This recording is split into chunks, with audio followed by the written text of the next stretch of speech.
La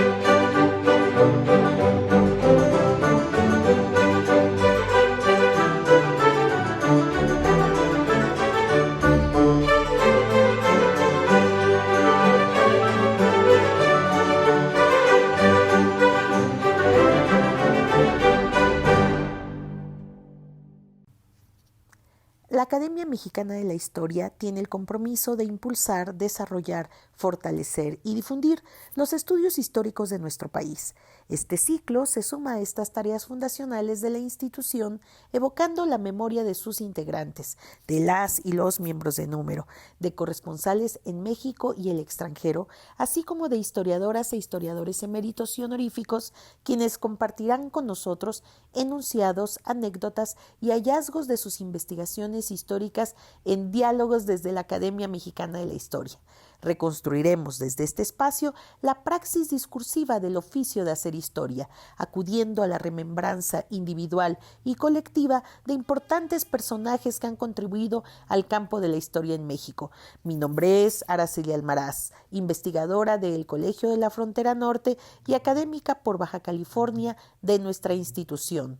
En esta sesión especial nos acompaña el doctor Javier García Diego Dantán, sillón número 12.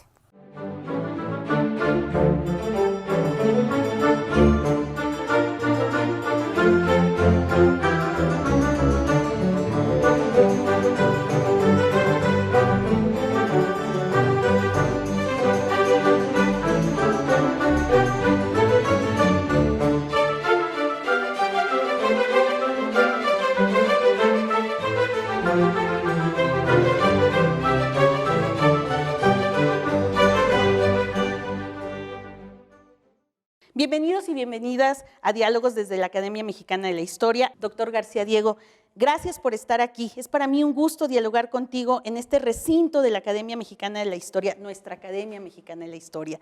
Quisiera que iniciáramos hablando del interés y el amor por la historia. ¿Cómo surge el interés por algún personaje, alguna civilización, algún relato histórico o alguna historia relacionada con algún lugar que luego devino en este amor por la disciplina? Gracias, Araceli, por la oportunidad de platicar. Creo que hay dos vetas en mi, digamos, adopción de la historia como mi profesión. Una es estrictamente familiar y la otra es académica, universitaria. Comienzo por la familiar. Yo fui muy cercano a mi abuela materna. Fui su además de ser una abuela muy tradicional, era su ahijado, yo fui su primer nieto varón, en fin, muchas razones nos hicieron muy cercanos. Y ella me platicaba constantemente de su familia. Ya entrando yo a la universidad le hice algunos, no reclamos, pero sí preguntas capciosas. Entonces, voy a la primera. Hay una foto muy famosa en la Ciudadela durante el cuartelazo en contra de Madero, en donde están algunos civiles, Emilio Rabasa entre otros, platicando con Félix Díaz, con Mondragón. Ahí está mi bisabuelo, el padre de mi abuela, que era un senador por el Estado de México y fue miembro de esa comisión, famosa comisión de senadores, que le fue a pedir a Madero su renuncia. Madero les contestó que de ninguna manera. Entonces se ve que estaban, digamos, como intermediarios, que estaban llevando algunos recados simplemente con los conjurados de la Ciudadela. Esa foto, por cierto, les costó el exilio. Cuando triunfó la revolución, por esa foto mi abuela y su familia, pues mi abuela era una muchacha, se fueron varios años fuera del país. Pero yo le preguntaba, oye abuela, ¿y qué hacía Papatún, que era el nombre del bisabuelo, así le decíamos, en la Ciudadela con Félix Díaz y con Mondragón, con los golpistas? Me decía, nada, es que su íntimo amigo, que era Emilio Rabasa, senador también, pasó por él esa tarde y le dijo, pues vamos a caminar, y de repente vieron la Ciudadela y le dijeron, vamos a entrar, vamos a preguntar cómo van las cosas. Dice, abuela, yo no soy tan ingenuo. Y luego con el tiempo descubrí que era miembro de esa comisión. Por cierto, sí era muy amigo de Emilio Rabasa, al grado de que en mi familia siempre hay un Emilio, tengo un hijo Emilio, tengo primos Emilios, tengo tíos Emilios, todo por la amistad de Papatún, de mi bisabuelo, con Emilio Rabasa. Pero no se quedaba ahí la cosa. Algo más digno que el bisabuelo golpista, partidario de Félix Díaz, León Guzmán. Mi abuela era Guzmán Tagle. Bueno, el abuelo de mi abuela, de esta abuela que estoy mencionando, mi abuela materna. ¿Qué se llamaba cómo tu abuela? Conchita Guzmán Tagle, Concepción Guzmán Tagle. Sus dos abuelos fueron importantes liberales del siglo XIX. León Guzmán, por el que ella llevaba su apellido, su abuelo paterno de mi abuela materna. Se perdió el apellido en todos estos trajines, pero es el 25% de mi sangre. Él era León Guzmán.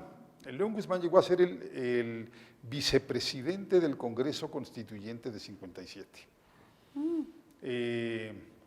Luego hizo también las adopciones, las adaptaciones de la Constitución de 57 a la Constitución local del Estado de México, por eso algunos pueblos en el Estado de México llevan su nombre. Él había nacido en Tenango del Valle, mexiquense. Fue miembro de varios gabinetes de Benito Juárez, pero repito, lo importante es haber sido vicepresidente del Congreso Constituyente de 56-57. Sí. Luego se hizo, digamos, de estos críticos de Porfirio Díaz. Él era básicamente juarista. Cuando termina la primera presidencia de Porfirio Díaz, él muestra algún interés por competir. Porfirio Díaz no iba a ser candidato, entonces le hubiera tocado contender contra Manuel González, pero murió en Monterrey en 1884. Las anécdotas familiares, la leyenda familiar decía que había sido envenenado por los operadores de Porfirio Díaz para que no contendiera con Manuel González. Ese es uno de los abuelos de mi abuela. El otro es Protasio Tagle. Él también fue liberal, él fue más que juarista, porfirista. Él rápidamente se distanció de Juárez, apoyó a Porfirio Díaz en la revuelta de la Noria, fue su primer secretario de Gobernación, allá por el 77, 78, luego fue secretario de Justicia e Instrucción, y quiso también, por otro lado, estas cosas de las familias, competir contra Manuel González. Porfirio Díaz no le dio oportunidad, y entonces se retiró de la política y pasó a ser parte, digamos, de la aristocracia pulquera que decía Bulnes. Se fue a su hacienda, allá por los llanos de Apam. Es una hacienda que todavía se quedó en la familia muchos años. Expropió Cárdenas las tierras, se quedó el puro casco. Y bueno, todavía mi madre de joven y de ya no tan joven iba seguido a esa hacienda. Este es por el lado materno. Por el lado paterno hay otro tipo de antecedentes que también me interesaron. Los García Diego fueron muy importantes en la introducción de la medicina moderna en Guadalajara. Mira. Hospitales, salud pública y demás, al grado de que hay una calle en la Colonia de los Doctores de aquí de Ciudad de México que se llama Doctor García Diego. Si quieres autopartes robadas, espejos, tapones, ahí es el lugar. Podemos ir. Ahí puedes ir. Bueno. Y también un García Diego fue pariente del insurgente Pedro Moreno. Hay unos García Diego y Moreno, o un obispo de las Californias, en fin, había razones por las cuales me interesaba. Nunca, desde una perspectiva heráldica, la palabra linaje está proscrita de mi abecedario, simplemente eran cosas que me interesaban de la historia de México. Eso me llevó, digamos, a la historia, al amor por la historia. La parte académica es otra. Yo entro a la universidad en 1970, obviamente influido por el movimiento del 68. No es que haya sido yo un gran militante, fui a las manifestaciones más importantes, tenía una hermana universitaria, estaba en filosofía, y yo pensé después del 68, pues que México necesitaba una reforma política y estaba yo muy metido en eso. Por eso te fuiste a ciencia política. Por eso me fui a ciencias políticas, pero llego a ciencias políticas y me encuentro con que el Estado mexicano había perdido su legitimidad en términos de eficiencia, que era lo que había tenido durante mucho tiempo. No tenía una legitimidad electoral, prácticamente era un partido, el partido dominante, ya ni siquiera partido único, pero tampoco, podríamos incluso llamarle partido hegemónico en los términos de los politólogos. Pero su legitimación era histórica, era ser descendientes de Cuauhtémoc y de Juárez y de Zapata y de todos. Entonces yo me dije, bueno, pues si la fundamentación del Estado es la historia, y además los mejores profesores de ciencias políticas tenían esta perspectiva histórica. Voy a mencionar, por ejemplo, entre otros, ahora acaba de morir, González Pedrero, pues tenía ese interés por la historia, por el siglo XIX, Arnaldo Córdoba para la Revolución Mexicana, Adolfo Gili, todos eran, pues yo diría que los mejores historiadores eran politólogos. Y el más importante para mí, el que fue mi director de tesis, el que realmente me metió a leer historia, cierto, me dio una visión de la historia un poquito romántica, García Cantú. Entonces, digamos que esas son mis vetas. García Cantú como profesor y mi abuela como la contadora de historias familiares. Mira, qué interesante, se cruzan las dos y ahí entonces surge este amor. Y estos profesores de alguna manera son los que se van a convertir en tus mentores de esta primera etapa. De esta primera etapa, sí, bueno, tomé cursos inolvidables con Arnaldo Córdoba, duro, severo, pero bueno, la manera de exponer, la manera de preparar sus clases, lo que sabía este hombre. Y más cariñoso y más cercano a mí, García Cantú, que fue el director de mi tesis de licenciatura. Entonces, ahí empezó, digamos, mi amor por la historia. Estando ya a punto de terminar la tesis de licenciatura sobre tema histórico, sobre la revuelta de Agua Prieta, con García Cantú, no era yo el único en su seminario, éramos varios. Entonces, platicando con mis entrañables amigos, hermanos, Ulises Beltrán y Santiago Portilla, dijimos, bueno, pues si nos interesa tanto la historia, si nos gusta tanto la historia, si nos fascinan las clases de don Gastón, pues vamos a hacer historia. Claro. Entonces nos fuimos al Colegio de México, no había mejor lugar para hacer historia moderna de México que el Colegio de México, entre otras razones porque en la UNAM había un dejo de desdén por la historia moderna y contemporánea. Las famosas frases de O'Gorman de que eso no era historia. No se hacía en Filosofía y Letras, sí que se hacía en Ciencias Políticas y en el Instituto de Investigaciones Sociales. Entonces ya me fui al Colegio de México y bueno, Pero también estudias en Chicago una parte de tus avance de estudios postdoctorales se dan ahí. Bueno, en realidad son 2 doctorados. A ver. Sí. Cuento. Nos fuimos Ulises Beltrán, Santiago Portilla y yo al Colegio de México. Pues terminamos el doctorado y de ahí yo decidí que estaba todavía muy joven, que necesitaba formarme más, y había conocido en los archivos de Ciudad de México, cuando yo preparaba mi tesis doctoral, a un ilustre, célebre profesor que venía a hacer investigación a México en los veranos, Friedrich Katz. Que va a ser después ese gran maestro claro, tuyo. Friedrich Katz me dijo, vengas a Chicago. Yo le decía, pero estoy terminando ya aquí el doctorado en el Colegio de México. Cuando lo termine, se viene.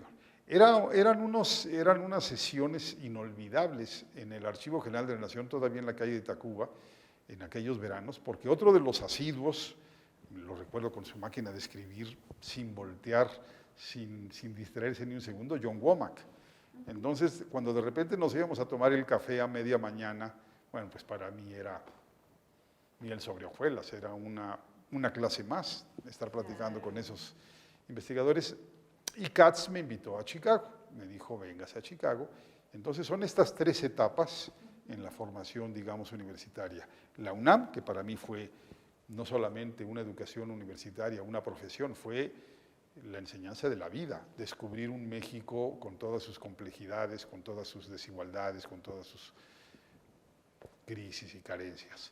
Luego el Colegio de México, el rigor, los grandes historiadores del Colegio de México, mi director fue González Navarro, que con todo respeto digo, los amigos que compartíamos a este director de tesis decíamos, nosotros no tenemos director de tesis, tenemos capataz de tesis. Era de una severidad tremenda. Yo temblaba el día que me tocaba informe de tesis con él. Pero el Colegio de México fue mucho más que eso. Fue entrar en contacto con la cultura del exilio español. Claro, que vamos a hablar un poquito más tarde. Para mí fue entrar en contacto Sí. con la tradición, digamos, de un Cosío Villegas. Claro. Y de Alfonso Alfonso Reyes. Reyes. Ahí me enamoré de los dos, de Alfonso Reyes y de Cosío Villegas, me enamoré del exilio español, me sentí parte de esa, bueno, creo que soy parte de esa tradición. Y luego fue Chicago, con Katz es otro tipo de exilio. Katz era un austriaco cuya familia había tenido que salir huyendo cuando Hitler se hizo el Anschluss en Austria. Y bueno, es una formación para mí inolvidable, la que tuve en los tres lugares. Cada quien en su momento, pero no tengo palabras para agradecer a la vida lo que fue formarme en la UNAM en aquellos años, en el colegio en aquellos años, y luego con Katz en Chicago. Claro, y tus tesis van dejando como esas pequeñas vetas que después vas a desarrollar a lo largo de tu historia profesional, ¿no? Tenía yo esa duda de por qué habías escogido a estudiar a Esteban Cantú, por ejemplo. No, es muy sencilla la explicación. Katz, además de su curso de Western Civ, de Latin American Civ, daba un curso de Revolución Mexicana que duraba, cada año lo daba, y cada año duraba 3 quarters, o sea, 3 trimestres, o sea, todo el año. Ahí no era de examen, ahí era de un trabajo original y publicable, fuentes primarias, y cada año se ponía un tema. Entonces, un año dijo la frontera en la Revolución Mexicana. Entonces, hubo quien escogió, por ejemplo, la introducción de armas y municiones, hubo quien dijo, bueno, Ciudad Juárez en la Revolución, El Paso, Ciudad Juárez, Richard Estrada, lo recuerdo perfectamente. Y yo decidí hacer Esteban Cantú, porque pues saqué las posibilidades y dije, a ver, yo no voy a hacer un trabajo escolar sobre Pancho Villa, sobre Columbus, por ejemplo, teniendo a Katz de profesor. Sería una alevosía, sería una falta de respeto. Entonces hice Cantú. Al año siguiente, por ejemplo, el tema fue ejércitos campesinos en la Revolución Mexicana. Entonces trabajé a Los Arenas. Y fueron, en realidad lo que yo hice de Cantú fue un trabajo escolar, un trabajo de semestre, bueno, de año, no de semestre. Eso fue lo que generó el Esteban Cantú. Claro, porque, bueno, luego, por ejemplo, de Esteban Cantú dices que en algún momento de tus trabajos generó problemas para la pacificación, y entonces yo incluso me preguntaba, leyendo a Katz, que al final de cuentas queda un poco relegada de todas estas reflexiones históricas Baja California, ¿Sí? muy aislado, ¿no?, de todo. Sí, no, me refería a esto del problema de Cantú al final, ya 1920, cuando, a pesar de no haber tenido una buena relación con Venustiano Carranza, pues cuando llegan los sonorenses se pone la situación muy incómoda para él y tiene que irse al exilio. Luego por ahí está involucrado en algunos movimientos contrarios a Obregón, pero la manera en que los sonorenses lo echaron del gobierno de Baja California, pues es una manera muy clara de ver cómo se hace política en México. Claro, Abelardo L. Rodríguez estuvo a cargo de ello. Para concluir este segmento de tu preparación de profesional y en posgrado, se unen entonces las dos tesis, de alguna manera, empiezan a tejer procesos en tus escritos, la Revolución Constitucionalista y Contrarrevolución, Movimientos Reaccionarios en México 1914-1920, con rudos contracientíficos, que finalmente va a ser la traducción de ese trabajo doctoral. Sí, bueno, yo empecé a trabajar la tesis en el Colegio de México. Primero quería hacer todo Carranza, la ingenuidad De los jóvenes. Luego Carranza presidente, aún así era muy grande, creo que es un momento muy importante. Y luego terminó siendo mi tesis para el Colegio de México, lo que iba a ser un capítulo del proyecto original. Los movimientos contrarios a Carranza, pero eliminando los movimientos contrarios a Carranza de veteranos de la Revolución. Entonces salía Villa, salía Zapata, salían los hermanos Zedillo, salían los hermanos Arenas, y me quedaba básicamente con los contras, que eran básicamente élites de ciertas regiones. Entonces estaba Peláez, estaba Félix Díaz, estaban los finqueros de Chiapas, los soberanistas de Oaxaca. Chávez García es un problema muy curioso porque no era élite, era al contrario, origen muy popular, y sí se opuso a Carranza desde una perspectiva pues religiosa, pero en fin, es difícil. Hoy ya no lo catalogaría como contrarrevolucionario. Cantú es un caso curioso, llega como porfirista a la Baja California, reconoce a Huerta, luego a jalones reconoce a Carranza y mantiene un gobierno muy autonómico, muy distante. No podría yo llamarlo contrarrevolucionario porque no tomó las armas contra Carranza, pero sí tuvo un gobierno bastante independiente y en ocasiones ni siquiera aplicando la Constitución del 17. Así es. Pero eso te toca a ti resolverlo. Tú eres la baja californiana, no yo. Ya me dejaste tarea. Vamos a dar paso al siguiente segmento en un momento. Déjame entonces, bueno, perdón, sí. Rapidísimo, la otra tesis, ¿Sí? la de rudos contra científicos. The National University and the Mexican Revolution, Sí. se llamó. Era la tesis original en inglés, ciertamente. ¿Cómo es que surgió eso? Cuando me voy a Chicago, ¿sí? La Universidad Nacional, la UNAM, ¿sí? De la que yo era egresado a nivel licenciatura, me dice que estaría interesada en contratarme a mi regreso de Chicago. Se habla del archivo histórico de la UNAM, que incluye pues, los fondos sobre historia universitaria. En el Centro de Estudios lo que de la entonces era el CESU, claro. ¿sí? Que ahora ya es instituto. Entonces empecé a investigar y eso fue lo que le presenté a Katz como tesis doctoral. Entonces son dos tesis doctorales distintas, la de los contras, que yo le llamo así, para el Colegio de México, y la de los estudiantes, la de la Universidad para Chicago, que se convirtió al regresar a México en el libro de Rudos contra Científicos. Así es. Bueno, porque esto que nos dices nos va a dar pie a lo que vamos a ver ahorita en el siguiente segmento. Encantado. Así es que no se vayan. Gracias por estar con nosotros. Espero que estén pues haciendo sus preguntas a nuestra página de Facebook. Eventualmente las estaremos contestando. Vamos a volver en un momento con el doctor Javier García Diego, sillón número 12 de la Academia Mexicana de la Historia.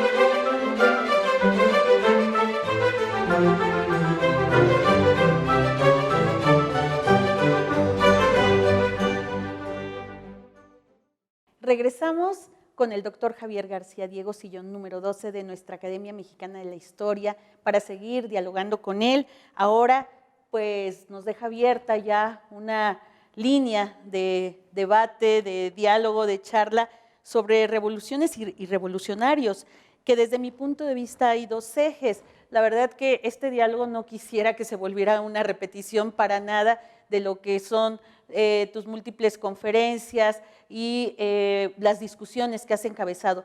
Más bien yo quisiera enfocarla en esos personajes que yo digo inquietan al historiador Javier García Diego desde su obra.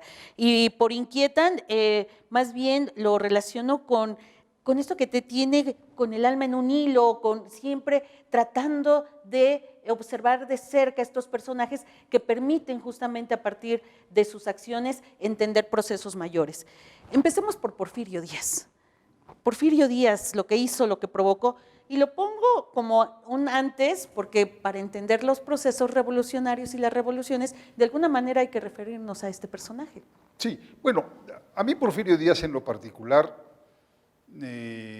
nunca me ha interesado él. Me interesa la parte final de su gobierno. Y me interesa la parte final de su gobierno para poder entender la Revolución Mexicana. O sea, me interesa la Revolución Mexicana, pero siempre pues tienes que buscar la etapa anterior, la crisis de la etapa anterior, las causas de la Revolución Mexicana. Entonces, digamos que me ha interesado mucho, desde hace muchísimos años, el periodo tardío de Porfirio Díaz, lo que Luis González llamaba el porfiriazo. De 1900, un poquito antes, hasta 1911, 10-11 que cae. Reconozco que es un personaje fascinante, su biografía explica mucho de su gobierno, claro, lo he trabajado, lo conozco, pero a mí lo que me interesaba era la Revolución Mexicana. Y dentro de la Revolución Mexicana, cuando yo empiezo, Araceli, ya a investigar como historiador para las tesis y demás, me encuentro con que estamos en el post-68. Yo entro a la universidad en 70, o sea, todavía está muy reciente. Sí. Entonces recordarás que empezaron a darse los primeros trabajos críticos sobre la Revolución Mexicana.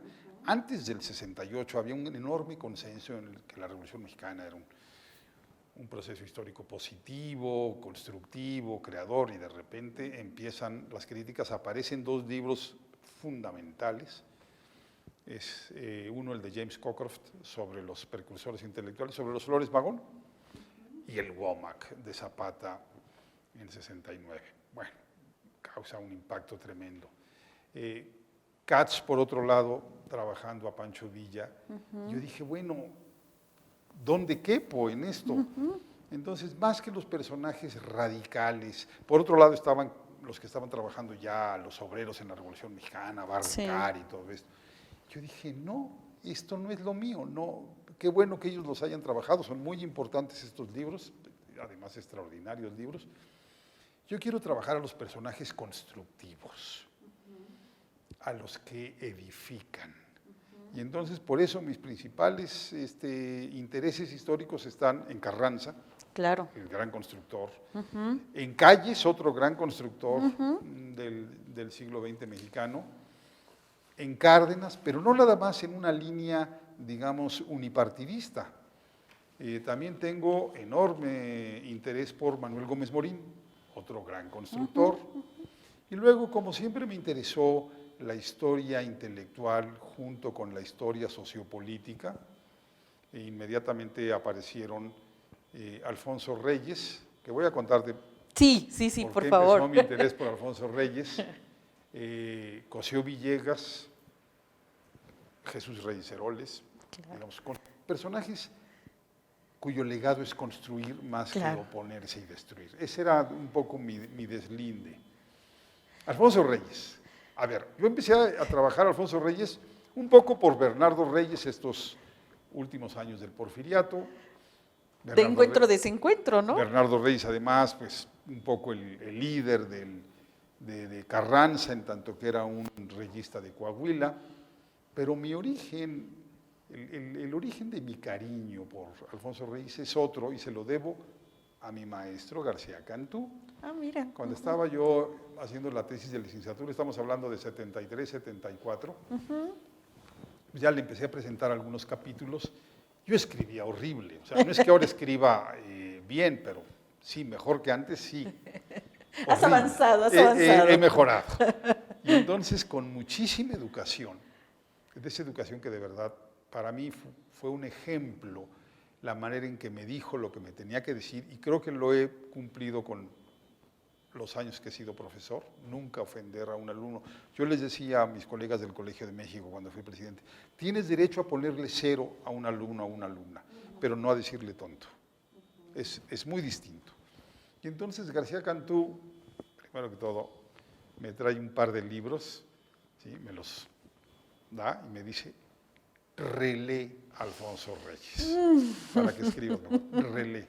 Y dije, ay, don Gastón, nunca lo he leído, me dice, Bueno. reléelo. O sea, no me quiso ofender, lo empecé a leer y hasta la fecha lo sigo leyendo prácticamente Todos los días, sí. Me enamoré no solamente de su prosa, de sus temas, de sus intereses, de ese afán por tener una cultura universal, de decir, somos mexicanos, sí, pero también somos parte de la cultura occidental. A él le toca, no sé si me estoy adelantando a una pregunta, pero a él le toca sí, pero no importa. a él le toca enfrentarse con una cultura muy nacionalista, Sí. en México de los 30 y de los 20. Y decía Alfonso Reyes, no se es más mal mexicano por interesarse en Homero, por favor. Sí. Se puede ser un gran mexicano leyendo a Homero y leyendo a Montaigne y leyendo a Góngora y a cuantos más que leía. Sí, una visión universalista, incluso la propia Revolución Mexicana, entenderla solamente desde lo que pasa en México, pues se queda corto, ¿no? Esa es la gran enseñanza de Katz, ¿no? Claro, sí, sí, y por eso Katz en esta idea de abarcar todas las regiones, que incluso, bueno, yo ya también me estoy adelantando, porque ahí hay como todavía aristas que creo que… Vamos por partes entonces. Vamos por partes entonces. Vamos a volver te digo, a estos personajes que yo veo en inquietud en la obra de García Diego. Y ya tocaste uno, Venustiano Carranza, gobernador de Nuevo León, de Coahuila, clase media, conflictuado con las distintas facciones, una situación complicada, asume el poder en una situación complicada, pero también gran creador, o sea, la Constitución del 17. Sí. Y tú lo has dicho, te interesa más la parte creativa que la destructiva, y en política es más difícil que destruir. Claro. Y entonces eso implica meterse a unas… Sí.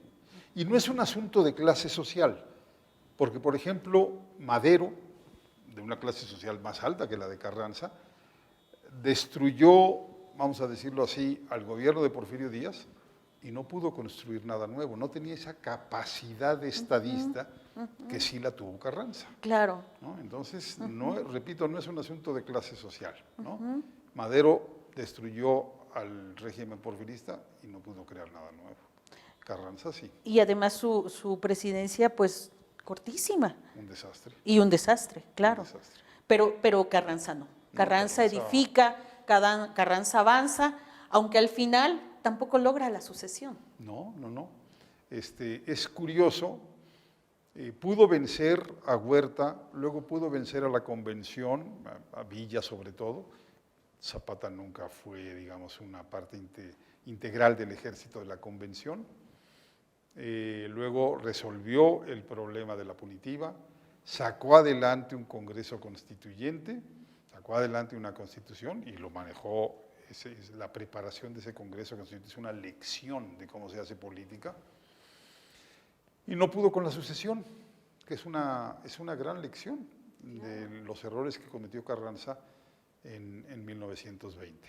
En principio y como síntesis yo diría, en política incluso las mejores ideas, si son prematuras, son fallidas.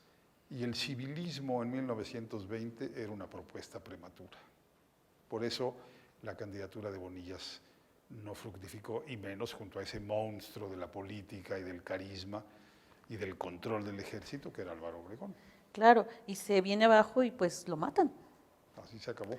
¿Sí? Y así emergen los sonorenses. Así es. También fascinantes, ¿eh? Sí. Aunque los dos, Obregón y Calles, son absolutamente fascinantes, me quedo con Calles en el sentido del constructor.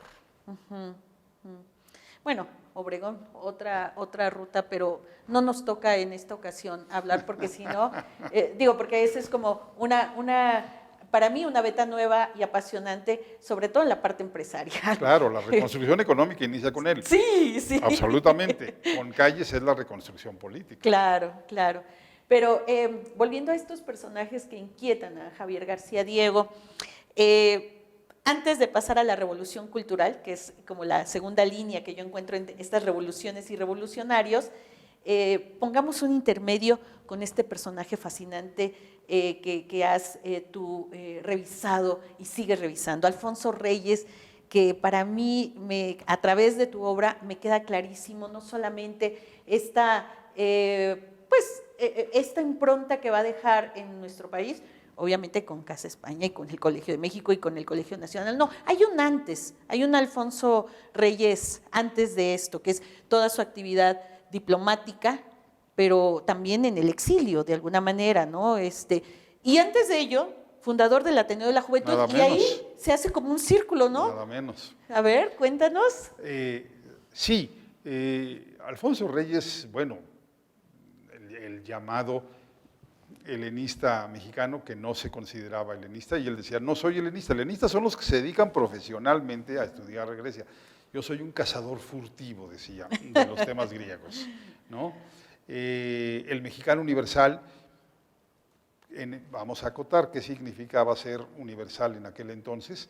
Alfonso Reyes tenía un buen conocimiento, un extraordinario conocimiento de la literatura española, la vieja y la nueva, o sea, los de su época. A él le toca coincidir con 3 generaciones cuando está en España de exiliado, conoce a los del 98 todavía, de hecho su primer amigo es Azorín, luego conoce muy bien a la generación del 14, conoce a Ortega y Gasset, fue su jefe, fue su patrón.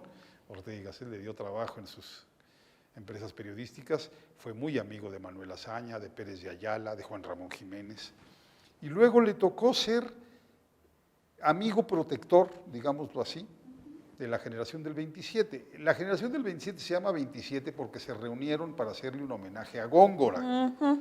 Y el único extranjero, y además el único de otra generación que fue convidado, digamos, a ese homenaje a Góngora, fue Alfonso Reyes. Mira. O sea, son reconocimientos extraordinarios.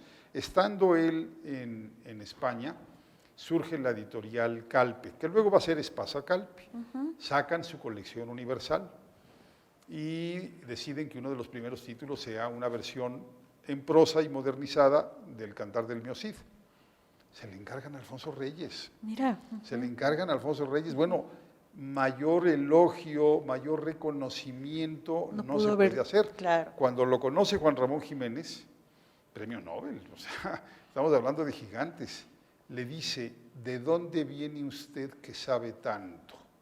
Pues venía de la preparatoria, de la Escuela de Jurisprudencia y de ese equipo de educación extracurricular que fue el Ateneo de la Juventud. Claro. O sea, no le dijo a Juan Ramón Jiménez, vengo de las clases de todos los días con mi amigo Pedro Enrique Sureña. Pedro Enrique, haber sido amigo de Pedro Enrique Sureña es como haber estado en otra universidad, en otra carrera, en un doctorado intenso, alemán, o sea, ¿Y el Ateneo de la Juventud se traslapa con la Sociedad de Conferencias y Conciertos? No, es la posterior. Comienza primero como Sociedad de Conferencias y Conciertos, ¿sí? Esto es 1907-1908, y ya en 1909 son los mismos. Claro, que después le llaman los... Se llama el Ateneo de la Juventud, pero digamos que su antecedente es esto, y además el nombre es muy claro, Sociedad de Conferencias y Conciertos. Sí daban, la cultura, daban conferencias, y luego había lecturas de poesía, ahí entraba Reyes, y luego había algunas piezas musicales, en fin. Debe haber sido lindo. No, sí, me imagino, el México de esos jóvenes, ¿no?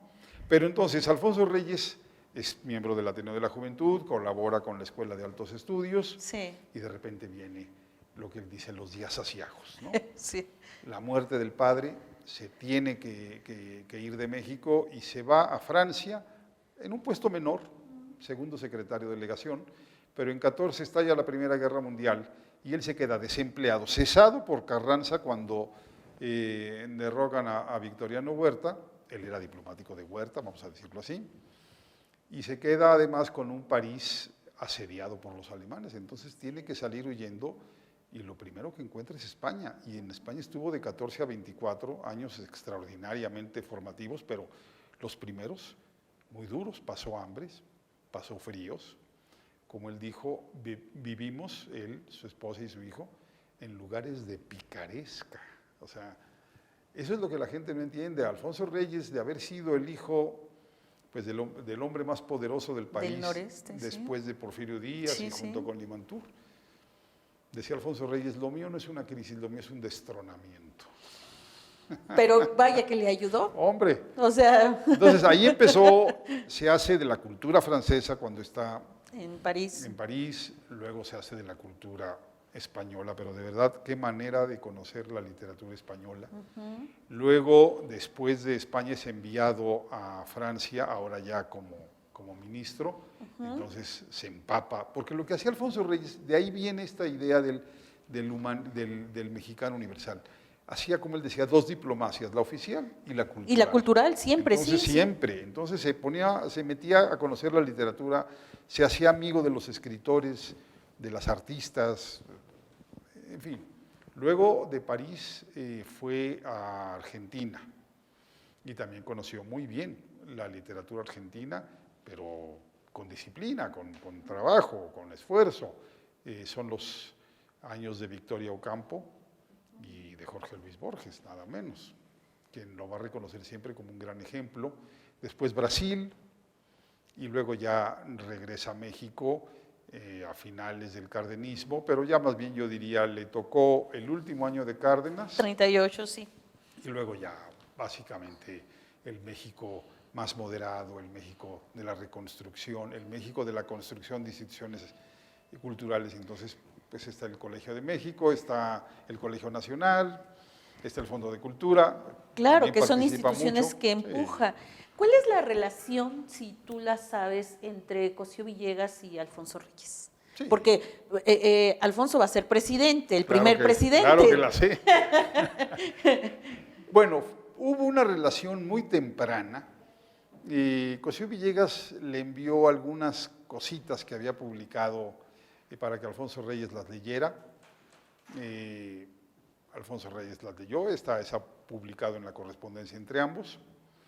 Luego, Alfonso Reyes estaba muy bien informado de lo que pasaba en México y sabía, pues por sus amigos, Antonio Caso, Enrique Sureña, de este joven que ya es de otra generación. Bueno, pues es parte de estas generaciones del 15 y de los 7 sabios y demás. Sí, sí. Lo tiene ubicado.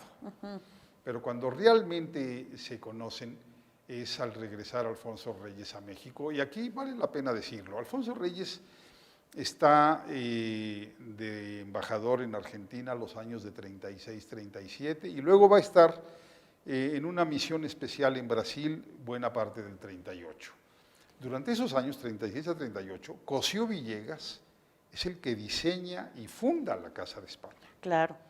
No es Alfonso Reyes, es Cosío Villegas el de la idea, el que se la propone a Cárdenas.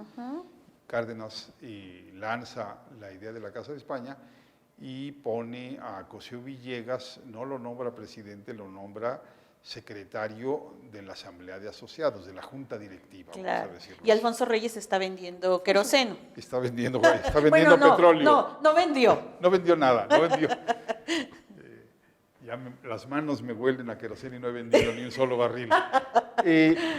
Se entera que Cosío Villegas está organizando esta casa de refugio para los españoles, y Alfonso Reyes está feliz porque esos españoles eran sus amigos, claro. Eran los que le habían ayudado cuando él estuvo de exiliado en 14 y 20. Dice Alfonso Reyes, bueno, qué maravilla que ahora ellos reciban lo que sembraron, ¿no? Y bueno, él intenta también hacer algo al respecto, le da asilo a Aníbal Ponce, pero está en Argentina, ¿sí? Y entonces al regresar a México, el presidente Cárdenas le da la responsabilidad de la Casa de España. O sea, lo pone por encima de Cosío Villegas, que había sido el fundador de la casa. Sí. Seguramente a don Daniel le dolió, no le pero también, nada más era un hombre duro, pero también entendió, uno, que los verdaderos amigos de los españoles eran de Alfonso. Era Alfonso Reyes. Y que además tenía un prestigio universal pues mucho más fuerte que el que pudiera tener en ese momento Cosío Villegas. Entonces hicieron una dupla muy linda. Alfonso Reyes llevaba la parte más cultural, la relación con los españoles, las relaciones internas, va a ser grato el trabajo en la casa y luego en el colegio. Y Cosío Villegas pues llevaba la parte dura, llevaba las negociaciones con las autoridades educativas y financieras del país, aunque luego se sorprende uno y se da cuenta que Alfonso Reyes tenía tantas redes y un manejo diplomático congénito, luego desarrollado durante pues, del 20 al 38, 18 años de diplomático, que también tenía sus maneras. Los presidentes lo reconocían, Claro. todos los secretarios de Hacienda y de Educación lo respetaban. Claro, Entonces sí. hicieron una magnífica dupla y esa fue su relación.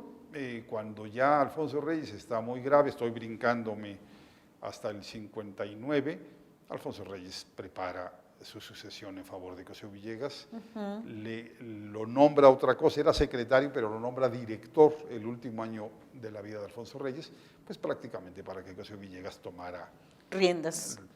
las riendas de una institución que conocía tanto o más que Alfonso Reyes. Claro. ¿no? Pero claro. fueron uno humanidades, otro ciencias sociales, en fin, yo creo que de verdad una dupla, difícilmente vas a encontrar otra dupla así Sí. en la historia cultural del país. Sin duda, porque uno piensa en el Colegio de México, en la historia en sus 70 años, y de pronto no tendría que dejar de pensar en ellos dos. No, imposible. O sea, te preguntabas por los personajes que me fascinan. Bueno, pues estos dos son abrumadores, son lo que este país les debe a ambos, es tremendo. Alfonso Reyes porque nos introdujo una cultura universal. Todavía seguimos leyendo Homero a través de Alfonso Reyes. Claro. O sea, la edición de Porrúa Sí, sí. es la prologada por él, ahora se ha vuelto a editar afortunadamente en Monterrey la traducción de la Ilíada. Es impresionante, él nos abrió las puertas a la cultura universal. Y Cosío Villegas era tan bueno, tan extraordinariamente bueno, que es el único ser humano que tiene 2 veces el Premio Príncipe de Asturias. Mira. Los 2 post-mortem. El Fondo de Cultura Económica, fundado por él en 34, Sí. y el Colegio de México. Mira. Se dice fácil, Pero no. pero quiere decir que esas dos instituciones que fundó Sí. tenían sentido. Claro. Sentido. Siguen fuertes, siguen sanas. Sí, con un compromiso social, ¿no? Absolutamente. Total. El último personaje, porque bueno, hay que acotar a los personajes, pero que te inquietan. José Vasconcelos. Bueno, es otro gigante, con sus claroscuros, o sea. Sí, A mí sin de duda. repente me dicen claroscuros entre José Vasconcelos, yo diría más bien es una vida partida a la mitad. Hasta 1929 Vasconcelos es extraordinario. Son sus años, bueno, incluye desde sus años con Madero, luego secretario, bueno, antes rector importantísimo de la Universidad 1920-21, fundador de la SEP. Para mí la SEP es la institución revolucionaria más importante, la mejor institución que creó la revolución, porque lo que dice la revolución es más o menos esto. Ya en paz, ya en época de paz, Sí. el mejor instrumento para el ascenso social que tienen los niños y jóvenes de este país es la educación. Y Claro. eso no lo vamos a cambiar Nunca. nunca. O sea, ese es el verdadero ascenso social. No solamente eso, el progreso del país Está radica en la fincado ahí. educación. Claro. Gracias a la educación tenemos un sistema de comunicaciones, los ingenieros. ¿no? Gracias a los médicos tenemos un sistema de salud. Digo, con sus asegúnes, pero ahí está. Gracias a los abogados tenemos un Estado de Derecho. Jurisprudencia. Entonces, la educación es lo que construye a los países. Y además, Vasconcelos dijo, este país necesita tener una nueva cultura, una nueva identidad. ¿No? Y ahí está relacionado con la Escuela de Juventud, ¿no? Ahí está, claro, es el Ateneo de la Juventud convertido en institución estatal. Claro, sí. Entonces, me parece extraordinario. Luego, las elecciones de 29, la candidatura de 29. Yo estoy absolutamente convencido, pero eso no me hace menos vasconcelista. Estoy absolutamente que perdió y que perdió por mucho la elección de 29. A los mexicanos nos gusta más hablar de fraudes que entender los procesos electorales, que estudiarlos. No podía haber ganado las elecciones de 29 Araceli. Carecía de partido político y estaba enfrentando al PNR. Se enemistó con los militares, se enemistó con toda la clase política, despreció a los obreros y a los campesinos. Sí, sí. ¿De dónde iba a ganar? Todavía algunos colegas me dicen, pero tenía el apoyo de las mujeres. No votaban, no votaban. No, Entonces, sí, claro. no hay manera de que todavía haya colegas que insistan en que ganó las elecciones. Eso no lo hace menor, Claro. porque esas derrotas enseñan más. Esa derrota entró en la memoria histórica, en el imaginario del mexicano, y entonces, a pesar de haber sido una derrota vendida como fraude, es parte de nuestra historia electoral, es parte de la memoria de las luchas electorales de este país. Por eso me fascina ese Vasconcelos. Hasta ahí. Se tuvo que ir al exilio después del 29 y ya regresó amargado, derrotado. Empezó a simpatizar él, que había sido un maderista tan extraordinario, empezó a simpatizar con dictadores impresentables, con Franco, se hizo antisemita, pero yo les digo a mis amigos, a ver, ustedes me citan el prólogo nauseabundo de Vasconcelos a Salvador Borrego en Derrota Mundial, está bien, o los artículos inauditamente nauseabundos de la revista Timón, pero por otro lado es el autor del Ulises Criollo. O sea, para mí la obra más importante en prosa que se ha escrito en México en el siglo XX. Es una lectura, bueno, pues es un antes y un después leer el Ulises Criollo de Vasconcelos. Por supuesto, y además de tener esta claridad de pasar de la instrucción pública a la educación pública. Lo acabas de decir. Instrucción es lo meramente docente, la tarima, el maestro, los gises, no. Educación para Vasconcelos es cultura, es ciudadanía, formar futuros ciudadanos, es moral, Sí, es arte. claro. No, un extraordinario fundador de Secretaría de Educación y un horrendo personaje amargado antisemita de sus últimos años. Sí, y además lo has dicho, hubiera sido, para él ser presidente no hubiera sido ni bueno ni para él ni para México, ¿no? No, no, hay una carta de Alfonso Reyes a Gabriela Mistral, nada más los tamaños de este señor, las amistades de este señor, otro premio Nobel, Sí, amigos de Vasconcelos, o sea, eran amigos los tres, se habían conocido durante los años parisinos de Alfonso Reyes. Y dice, si Vasconcelos, si Pepe fuera presidente, el primero que lo sufriría sería él, y el segundo, México. claro, claro. O sea, qué bueno que no fue presidente, no era por ahí su destino, ni el destino de México, pero sí hay que agradecerle esa cólera civil que Claro. tenía, ¿no? Ese reclamo de que necesitamos tener una política moral, Claro. una política decente. Ese reclamo de Vasconcelos sigue vigente. Claro, y ahí cerramos este segmento con estos personajes que te apasionan, con ese Vasconcelo de por mi raza hablará el espíritu. Es hermoso. Sí. A mí tengo cercanía con la UNAM, miembro de la Junta de Gobierno. Y entonces Presides la Junta de Gobierno. No, la presidencia es alfabética, cada sesión cambia. Ah, va. Entonces, me tocó hace poco presidirla, pero es alfabético. Siempre termino las ceremonias con el Goya, y yo le decía al rector y a los compañeros de la Junta, por favor, pero si tienen un lema tan bonito, por mi raza hablará el espíritu. Y se refiere al espíritu antipositivista, y se refiere a la raza latinoamericana, por eso es el escudo. Entonces, no, yo nunca me echo un Goya, siempre musito, por mi raza hablará el espíritu. Ay, pues terminamos este segmento con ese gran trasfondo que hay en esta frase que dice tanto. Y Por que mi a raza veces, hablará el espíritu. por mi raza hablará el espíritu, y que tan poca gente ahora quisiera a lo mejor escuchar más sobre El esto. concepto de raza, yo Sí. he oído a algunos que se quejan, bueno, es que hay que entender los tiempos. Sí, sí. Era el momento en que Vasconcelos creía en esta hermandad latinoamericana. Así es, sí. No hay que darle más vueltas al asunto.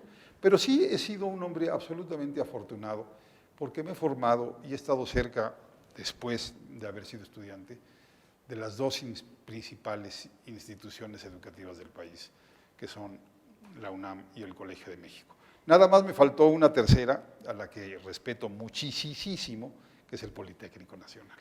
Ah, bueno, pues ahí el vuelo está pendiente. Ahorita vamos a hablar de las instituciones a las que Javier García Diego ha permitido fortalecer desde la gestión. Regresamos en un momento.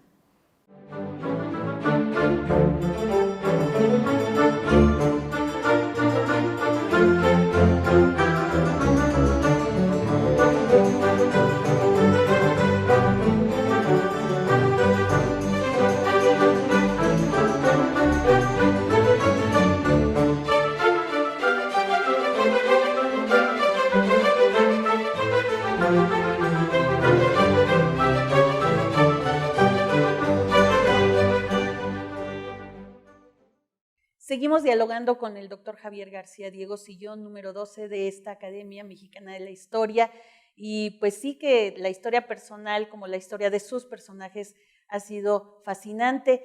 Pero ahora me gustaría tratar una parte de la trayectoria del doctor García Diego, que seguramente también será de interés para todos ustedes, y que tiene que ver con esto que yo le llamo directrices en el camino.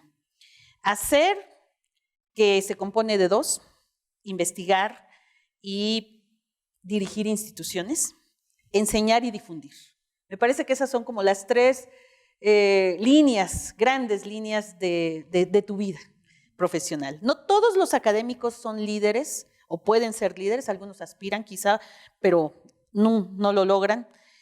Coordinar, ser gestor, estas tareas requieren habilidades que no todas las personas y mucho menos no todos los académicos, pero tú sí. Tu primer encargo directivo fue en el 82-86 en el Centro de Estudios de la Universidad, ya no se llama así, ya comentamos, y de ahí vinieron directivas hasta el presente. Háblanos de este primer. A ver, primero que todo, la palabra líder, no sé si sea la que a mí más me guste usar. Hace un tiempo me hablaron y me dijeron que si quería yo participar en un grupo de líderes.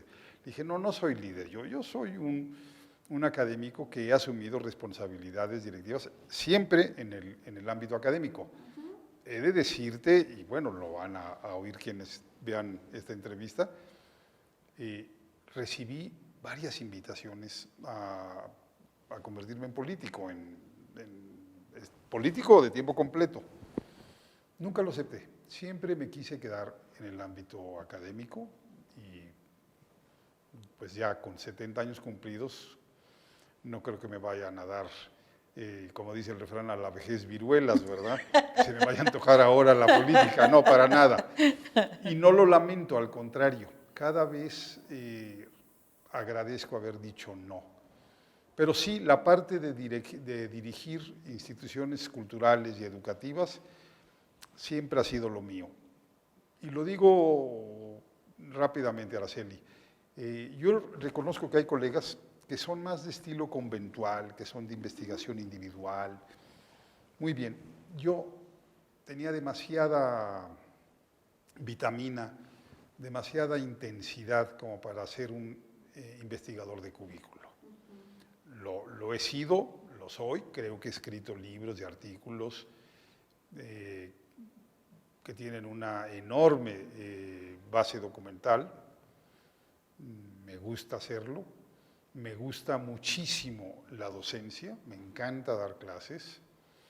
Y bueno, descubrí hace ya no pocos años, gracias a García Cantú, que me heredó su programa de radio, cuando él tenía un programa de radio y se le descubrió un tumor en el cerebro, les dijo a los directivos de la estación, cuando ya no esté yo en condiciones, ahí está mi alumno, Y bueno, a eso volveremos porque es la parte de difusión y sigo enamorado de mi programa de radio. Hoy grabé en la mañana, por ejemplo. Antes era en vivo, ahora ya no se puede por las condiciones sanitarias. Pero entonces siempre me vi como un investigador de medio tiempo y directivo, no me gusta decir ni burócrata ni funcionario, directivo de instituciones educativas y culturales. La primera efectivamente fue al regresar de Chicago. En la universidad se me ofreció la secretaría académica del Centro de Estudios sobre la Universidad, que era el archivo histórico. Claro, sí, sí. Entonces, de ahí salió el Rudos contra Científicos y muchos otros artículos sobre la universidad y sobre los estudiantes y los profesores. Tema fascinante, ¿eh? Poco explorado, además. Sí, sí, muy poco explorado, pero para mí era muy importante cómo se transforma una institución de porfirista, cuando la funda Augusto Sierra, a revolucionaria cuando la rehace José Vasconcelos. Entonces, pues sí, a eso me dediqué unos años. Después me fui al Colegio de México. Me invitaron, primero estuve en el Centro de Estudios Internacionales un par de años. Mira. Sí, porque quienes me invitaron, y lo recuerdo todavía con tanto cariño, con tanta emoción, tuve que ir a un trámite con un profesor a quien yo quería mucho, quiero mucho, José Luis Reina, había sido mi profesor de Ciencias Políticas, sociólogo, y en ese momento secretario general del colegio, me dijo, vente hombre, que ya aquí en el colegio te recibimos encantados.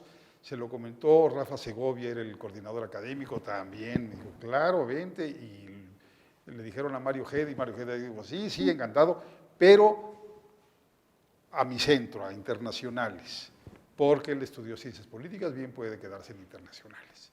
Y José Luis decía, no, a sociológicos, porque en ciencias políticas yo le di clase. Bueno, finalmente me fui a internacionales con la condición de que me pasara yo a historia a la brevedad posible, cuando hubiera una oportunidad, una plaza. Sí. Y eso se dio 2 o 3 años después. Entonces entro a historia y muy poco después se dio la oportunidad, Andrés Lira era el director, asciende a la presidencia y entonces me propone como director de centro. Y lo que sí he de decirte, Araceli, es que nunca pensé en estos puestos como para nadar de muertito o como sobresueldo o como simplemente el honor de tenerlo. En todos estos puestos he hecho cosas. En historia yo recordaré 2 que son las que me tienen más orgulloso como director del Centro de Estudios Históricos. Claro, sí. Una fue instaurar la maestría, porque era un doctorado y de repente había algunos alumnas, pues que no terminaban su tesis doctoral por alguna razón y se quedaban sin nada. Y era muy injusto porque habían trabajado 2 o 3 años muy fuerte y los ponías en condición de competencia laboral o en el SNI, pues muy vulnerable. Claro, sí. Pues yo dije, no, a los que tengan 2 años, la parte docente, digamos, cumplida, y su primer seminario, maestría. Claro.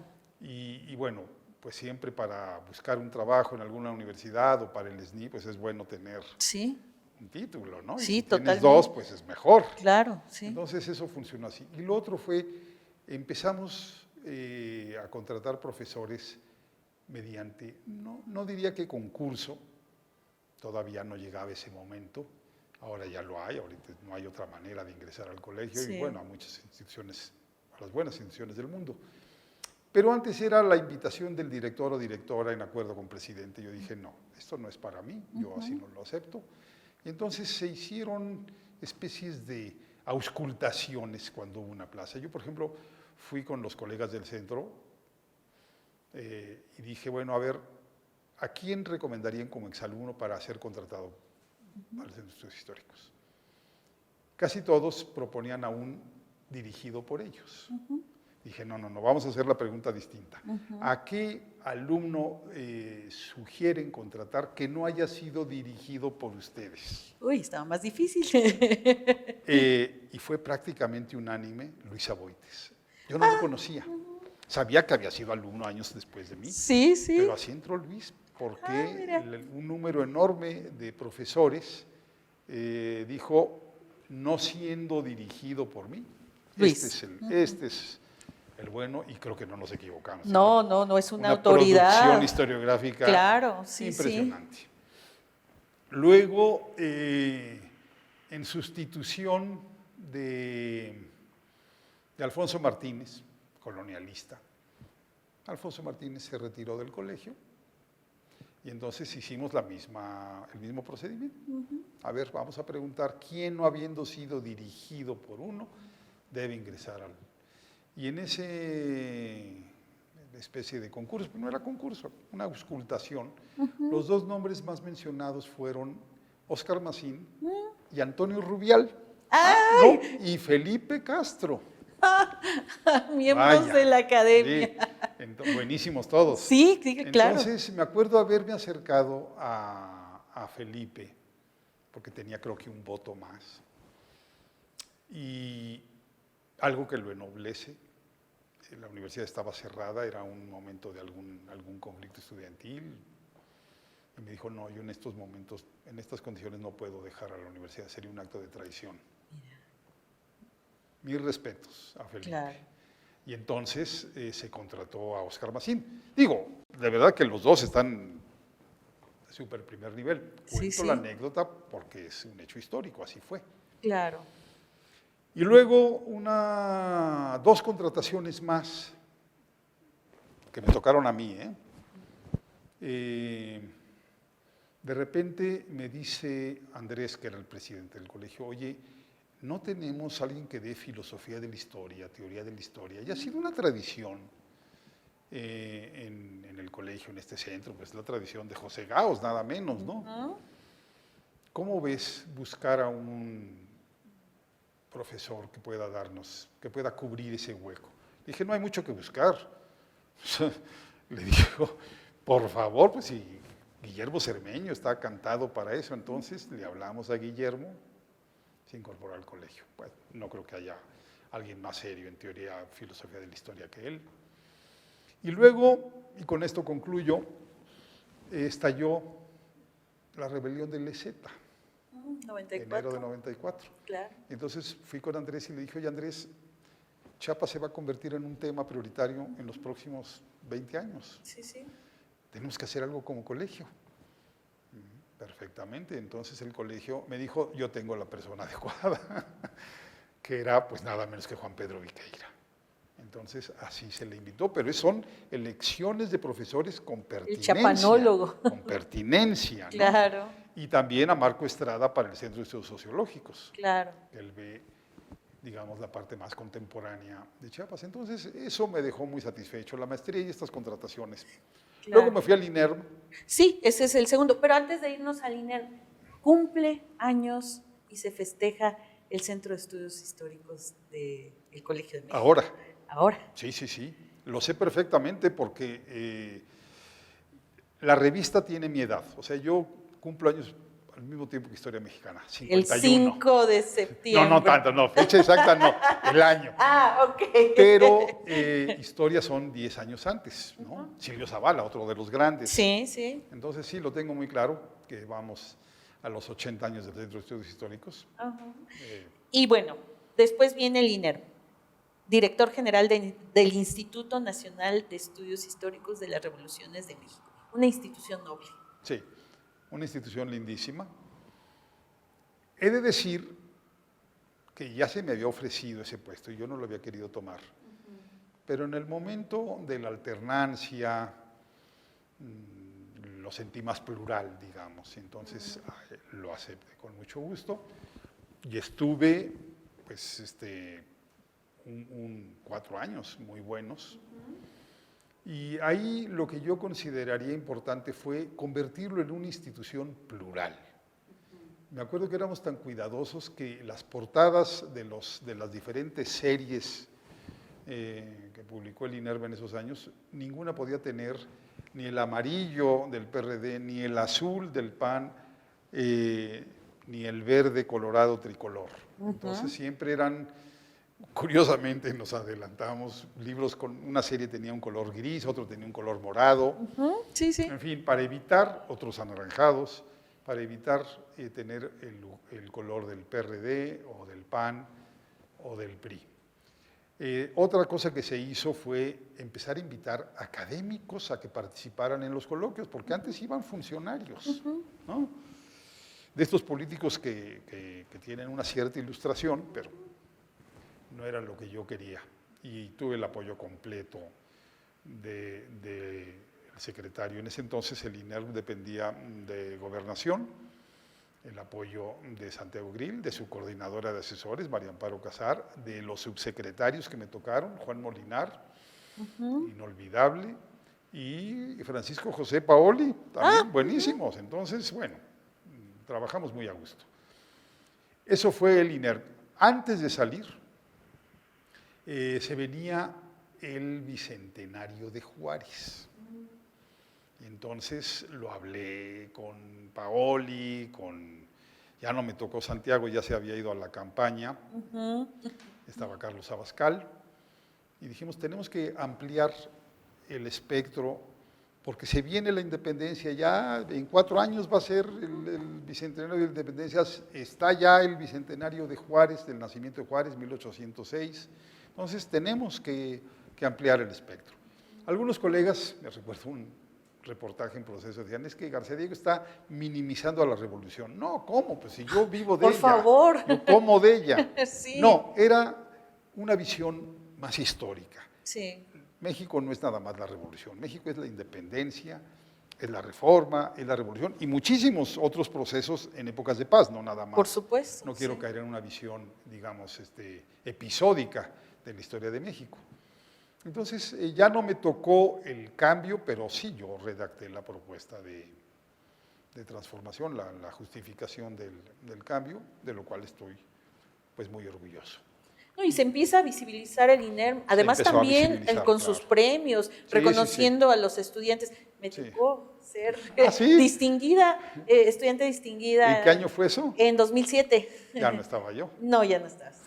pero sí, o sea, empieza a abrirse. Empezamos a hacer los premios. Claro, claro. Y, en fin, es una institución a la que yo quiero mucho y va bien, en fin, con sus diferentes características cada gestión, pero es una muy noble institución que apoya estudiantes, que premia colegas. Sí, sin duda, sí. Y que organiza muchas conferencias al año, en fin. Y luego el Colegio de México. Bueno, luego nada más, imagínate, después de habernos narrado un poco el nacimiento, los pilares, Daniel Cosío, Alfonso Reyes, y te toca a ti presidir. Todos los días tenía en mi oficina las fotos de Alfonso Reyes y Cosío Villegas, y siempre me dije, desde el primer día que entré hasta el último día, cuando le entregué la presidencia a Silvia Yorguli, a Silvia, ¿y tú, enano, qué haces aquí? Frente a estos monstruos. ¿Y yo qué hago aquí frente a Alfonso Reyes, frente a Cosío Villegas, frente a Urquidi, otro gigante, Silvio Zavala? Sí. Bueno, sí fue una responsabilidad tremenda.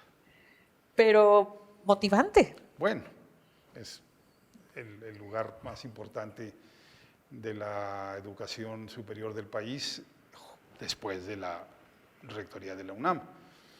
En el colegio, yo diría, ¿cuáles son tus recuerdos más importantes? Varios. Uno, devolverle un dinamismo, una presencia pública, la calidad, siempre la había tenido, pero claro. Digamos, hacerla más visible. Algo que es muy importante, y que Silvia sabe y reconoce, a la vuelta de 10 años el presupuesto creció 100%, o sea, un promedio de 10% anual. Se dice fácil, pero... No, y esa es la otra... es muy importante. Sí, que te caracteriza esa gestión. Esa gestión. Sí. Luego, lo más importante, bueno, también fue muy importante la creación de la licenciatura en Economía y la maestría en Ciencia Política.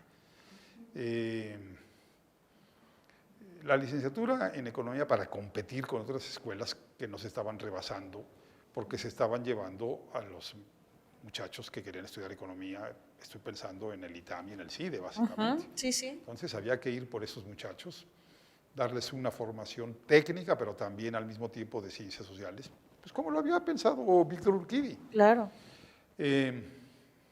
Leopoldo Solís, todos aquellos fundadores de la maestría de economía, ¿no? Con visión demográfica, en fin. La maestría en ciencia política porque este país necesita, Araceli, urgentemente la profesionalización de la clase política. O sea, no puede ser que sigamos con políticos improvisados. Estaba viendo hace unos meses que la legislatura, la que acaba de terminar, era la legislatura con menos índice promedio electoral docente de muchos años. Ay. Y creo que esta viene todavía más bajo en términos de promedio de escolaridad, ¿no? Entonces, hay que ponerle atención a eso, profesionalizar a la clase política. Y luego, lo que sí, cuando entro yo, pues veo que es un colegio envejecido, que hay muchos buenísimos colegas, pero pues ya arriba de los 70, 75 años. Y entonces creamos que renovar cuadros. El programa de jubilación, que ya venía, porque de repente me dicen, ¿tú creaste el programa de jubilación? No, el programa de jubilación lo creó la comunidad. O sea, fue un programa, la comunidad se puso de acuerdo, dijo, vamos a hacer un programa de jubilación. Andrés era el presidente. Sí. A mí me tocó arrancarlo.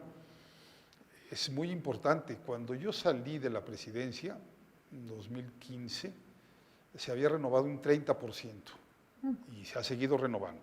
Claro, hay algunos que se salen del programa. Otras, nunca me perdonaron ese programa de jubilación porque es muy difícil para algunas personas jubilarse. Para mí no, pues yo estoy encantado de jubilado. Pero te acordarás que hubo un problema policial durante esos años de alguien, no sé si era hombre o mujer, que mataba viejitas. Sí, cómo no. Entonces a mí me pusieron en el colegio el mataviejitas porque estaba queriendo impulsando el programa de jubilación. No me arrepiento, es un programa importantísimo. Sin duda. Se tiene que renovar y sobre todo es un acto de generosidad.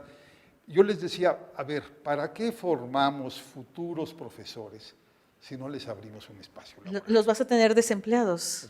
¿Para qué formamos muchachos que se van a ir al desempleo? Tenemos que darles espacio laboral. Y además el programa de jubilación del colegio es muy generoso porque te permite seguir en la vida académica. Sí, claro. Dando tus clases, yo sigo dando mi clase. Sí, sí. Pero abrir plazas para los jóvenes, que además es la renovación académica, temas, métodos y también la renovación política. Claro. Al interior de la institución, porque llegan los jóvenes, las jóvenes, sin los pleitos que hemos arrastrado los viejos durante tantos años, ¿no? Las diferencias. Entonces es una renovación de todo tipo.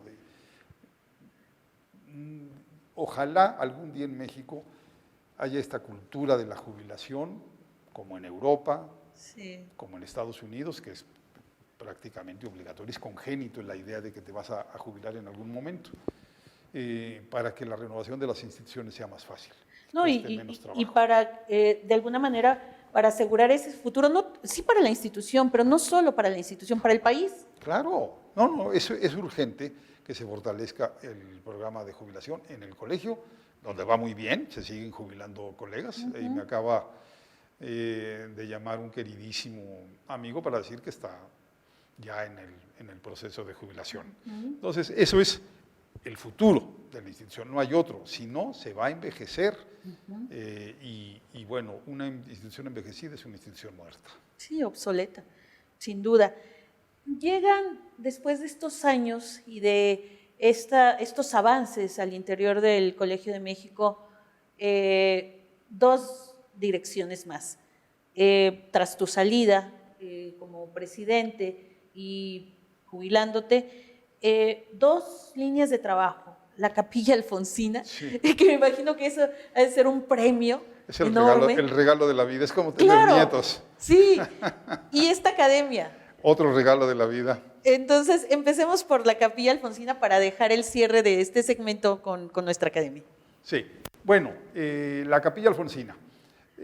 Cuando yo iba ya a terminar la presidencia del Colegio de México, Rafael Tovar estaba en el tránsito, o ya lo había hecho, de Conaculta a Secretaría de Cultura. Y un día me preguntó, ¿cuándo terminas con el Colegio de México? Le dije, tal fecha. Me dijo, platicamos, ¿no? Ya no pude platicar con él. Cuando yo termino el colegio, me voy de sabático y regreso y Rafa Tovar había fallecido. Sí, sí. Entonces, su sucesora, Maraqui García Cepeda, me dice, está la Capilla Alfonsina. Entonces, si antes veía yo a Alfonso Reyes desde mi escritorio, su foto ahí en la oficina de la presidencia del Colegio de México, ahora estoy en su escritorio. Claro, y en su sillón. No, de verdad estoy en su escritorio. Sí, el escritorio que él tenía en la Capilla Alfonsina, él nunca le dijo Capilla Alfonsina, la biblioteca, el Palomar. Ahí está, en ese trabajo. Están sus retratos, su archivo, sus libros. Es un regalo de la vida, un regalo de la vida, y mi trabajo es pues fomentar los estudios alfonsinos, cuidar su acervo documental, y creo que lo hemos hecho. Me tocaba un reto difícil porque la única directora que había tenido la Capilla Alfonsina era Alicia Reyes. O sea, qué mejor conocedora de la obra de Alfonso Reyes que su nieta Alicia. Claro. ¿Quién más enamorada de esa obra que ella? Entonces, pues sí, ha perdido, digamos, un toque familiar que tenía antes la capilla con Alicia, pero creo que hemos seguido a buen ritmo. Ahora, he de decir que cuando viene el cambio de gobierno, de ahí sí, de verdad, nobleza obliga, llega la nueva administración, secretaria de Cultura, Alejandra Frausto, directora de Bellas Artes, Lucina Jiménez, llegan las coordinadoras de literatura y me dicen que si me quiero quedar en la capilla, les digo, bueno, pero por supuesto. Favor, pero estoy encantado. Sí. Entonces, hemos trabajado muy a gusto, y bueno, esto demuestra la institucionalidad de la educación y la cultura. Cuando ingresé al INERM y al Colegio de México como presidente, estaba el PAN, luego me tocaron años del PRI, ahora me tocan años de Morena, y la verdad que cuando uno trabaja y es respetuoso de las líneas ideológicas y no se mete en politiquería, se trabaja muy a gusto. Claro, porque además en la Capilla Alfonsina pues hay 3 ejes, ¿no? Es las actividades culturales, el museo, o sea, aunque es, a ver, pequeño, quizás si ponemos una referencia de grandes museos, pero riquísimo en su contenido. Riquísimo. Y los estudios literarios, ¿no? Sí, bueno, los talleres que se siguen, tenemos varios talleres y va la gente feliz. Bueno, en un primer momento los coordinaban Tito Monterroso, Jaime Labastida, luego Alicia Reyes, y ahora pues ya no está Alicia, entonces pues hay nuevas coordinaciones, pero muy entusiastas y se trabaja muy bien. El museo es una maravilla. No conozco un visitante que no haya salido pasmado así, claro, por pocos cuadros, pero sí son Orozcos, Diegos, Angelinas Belovs, todo. Julio Ruelas, el archivo. Claro. La correspondencia, correspondencia con casi 3,000 personas, que puede ser Juan Ramón Jiménez o puede ser un vecino que le pide una recomendación bibliográfica. Victoria Ocampo, Jorge Luis Borges, todo. Es un lugar fascinante, de verdad. Y sí, es un museo pequeño, pero yo creo que el único museo de sitio de un escritor en México. No sabemos qué va a pasar con, digamos, Octavio Paz, pero sí queda claro que no dejó una casa como para convertirla en museo. López Velarde, pues sabemos que vivió ahí, pero no están sus muebles, no están sus libros. En el caso de Reyes está todo. Claro, y bueno, tienes artistas como Frida Kahlo, como... Sí, pero digo escritores. Pero no escritores, exactamente. Están sus máquinas de escribir, Sí, están sí. las ollas con las que cocinaba. Es que también, pues, doña Manuela vivió ahí ya viuda, y luego los hijos, y luego Alicia, en fin. O sea, está la casa puesta. La tradición Los muebles familiar. del baño, por ejemplo, son los originales. Entonces, yo de repente veo ahí la cortina tras la que se bañaba Alfonso Reyes.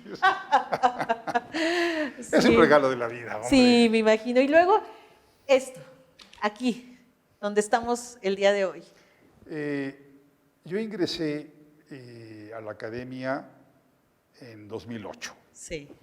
Discurso de ingreso sobre la entrevista a Krillman. Ah, sí. Siempre me ha gustado cumplir con las efemérides. Es un momento muy importante, es un momento de contacto con la sociedad, porque la sociedad se pregunta, la sociedad tiene una imagen de la historia muy calendárica. Sí. Yo entiendo lo que decía Luis González, que no debe ser una historia broncínea, calendárica, pero es peor la amnesia histórica.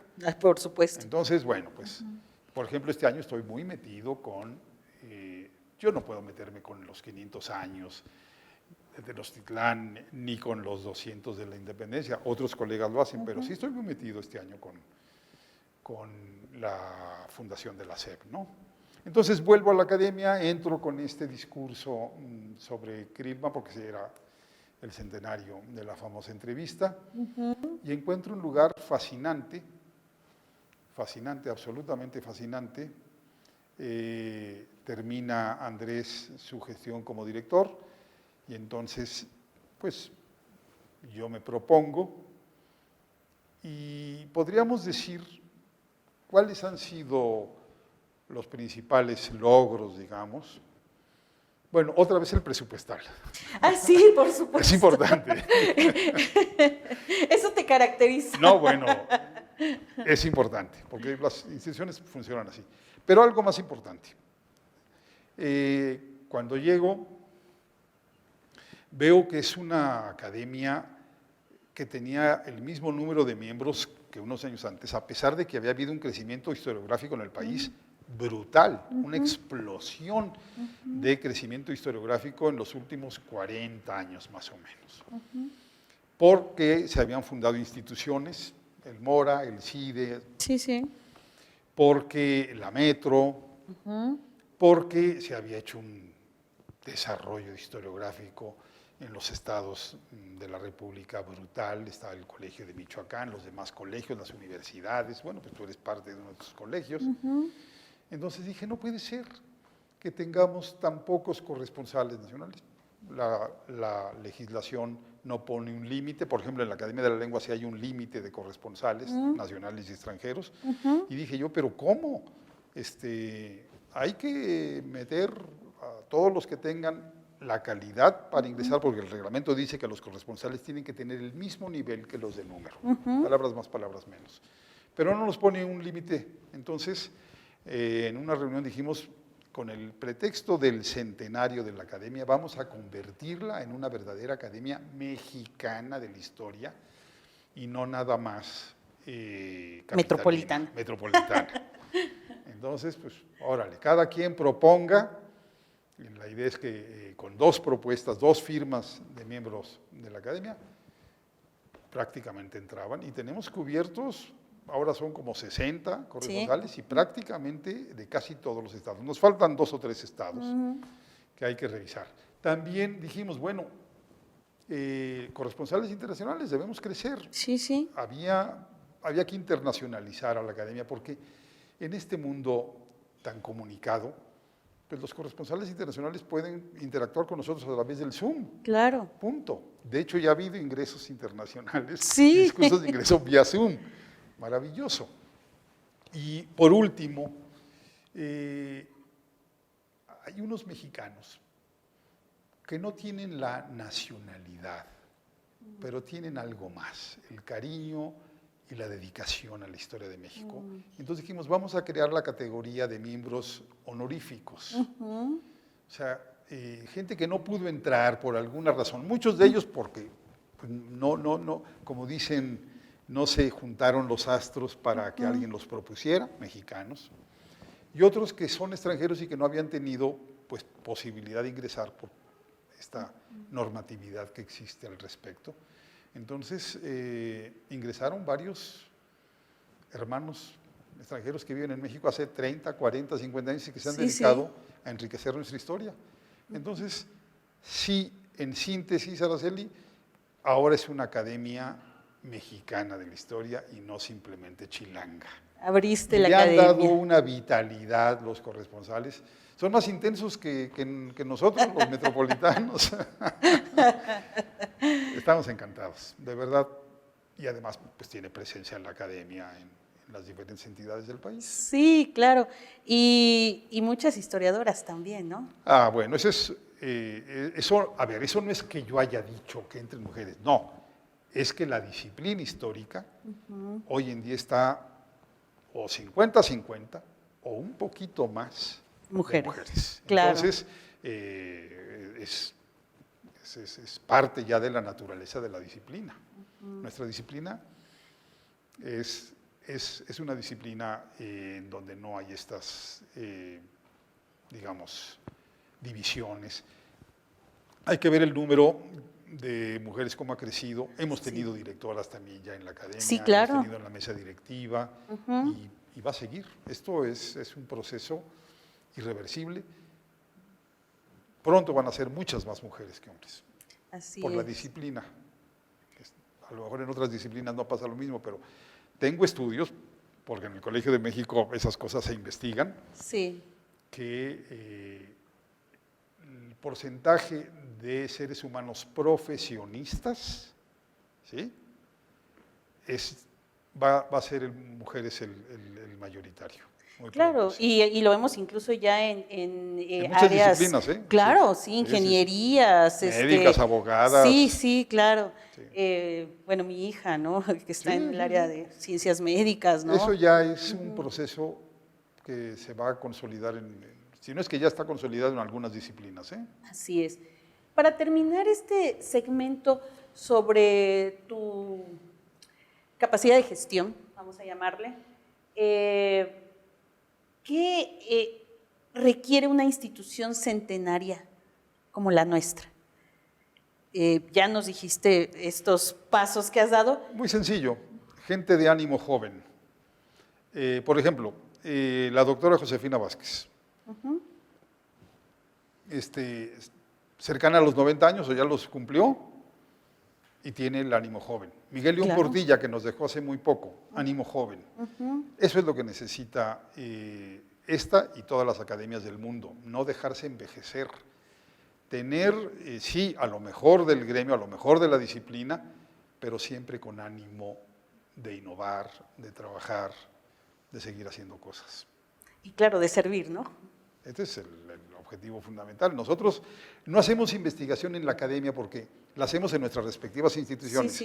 Este es un lugar de confluencia y es un lugar de difusión. Nosotros tenemos que dar servicio a este número considerable de mexicanos y mexicanas que les gusta la historia. Así es. Pues vamos a concluir este diálogo con la parte más, si se puede decir, íntima, aunque nos has revelado algunas cosas ya desde el inicio, pero vamos a regresar con el último segmento que yo he titulado La vida está hecha de sueños, para que nos comentes al respecto. Regresamos en un momento más a Diálogos desde la Academia Mexicana de la Historia para dialogar pues con esta parte del historiador, estos pensamientos del historiador Javier García Diego, sillón número 12 de nuestra academia.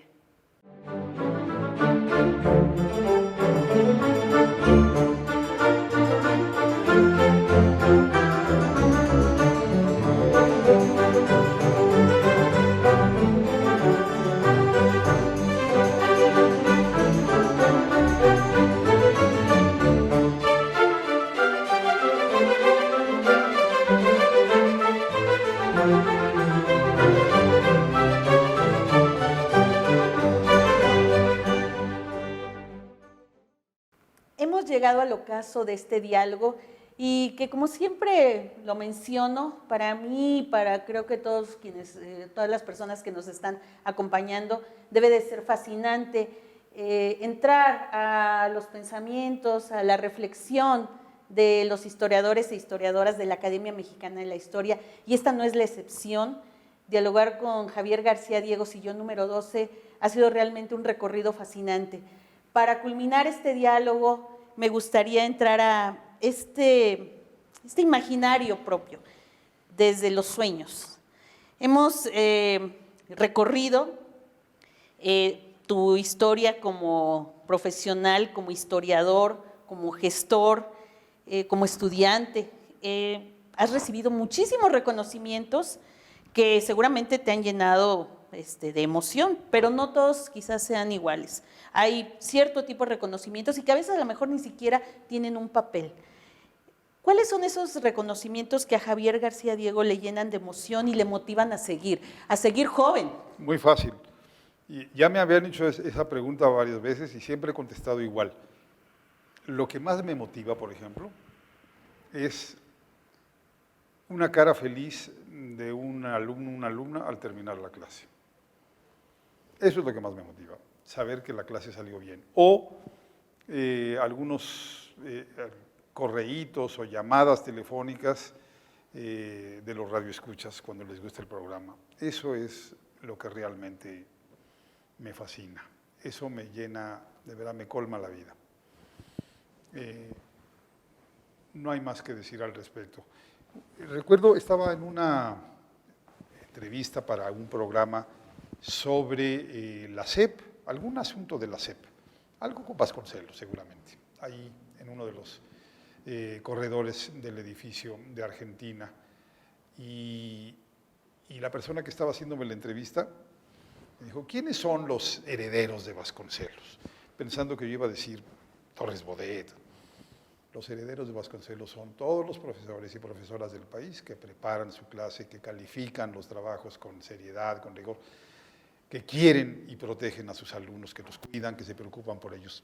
Esos son los verdaderos herederos de Vasconcelos. Esa es mi verdadera satisfacción. Ahora, respecto a reconocimientos, pues sí tengo un par de anécdotas que me llenan de orgullo. De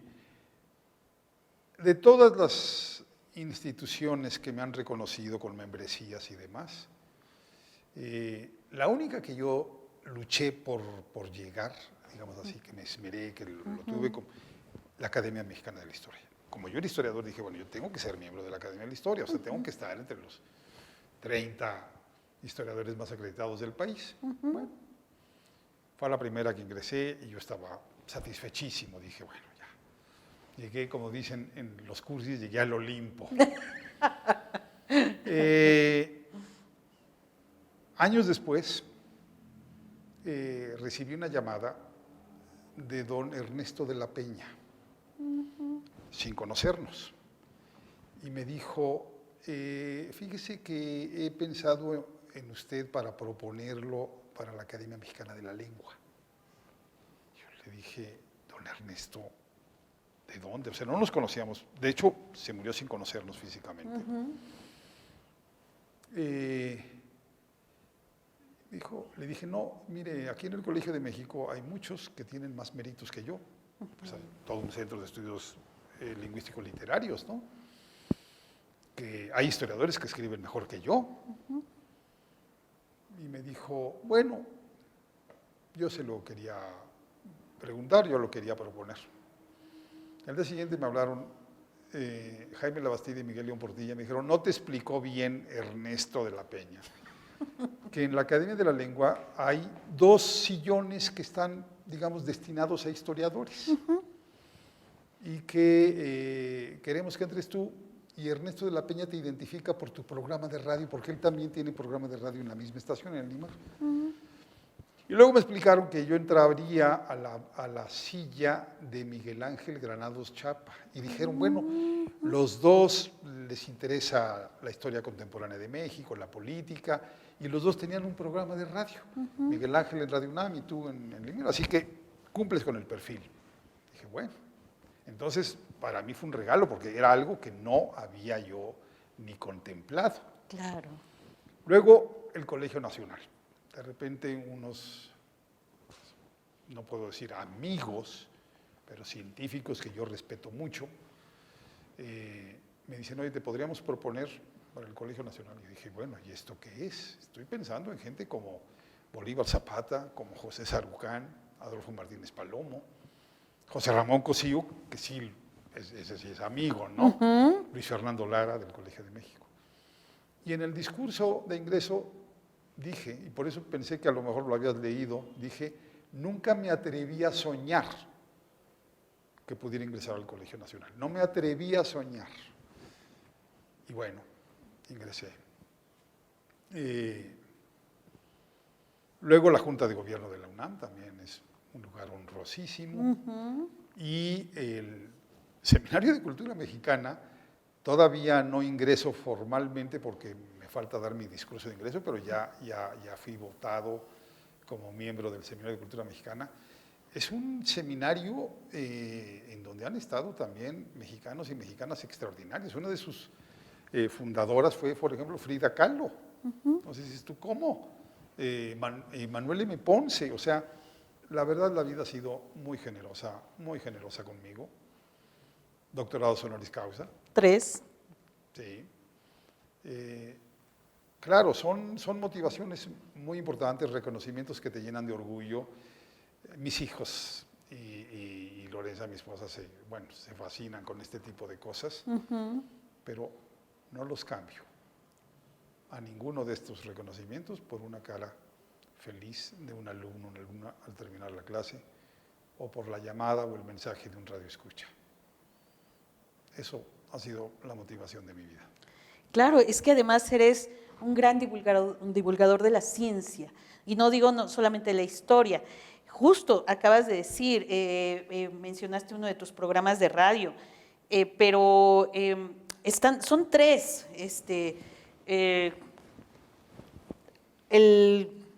La mesa que tienes ahora en el Colegio Nacional, la mesa de discusión, aprendizaje, o sea, siempre ese binomio, estar difundiendo y estar enseñando. Absolutamente, creo que ahí sí, aunque se prolongue un poquito el programa, creo que es muy importante.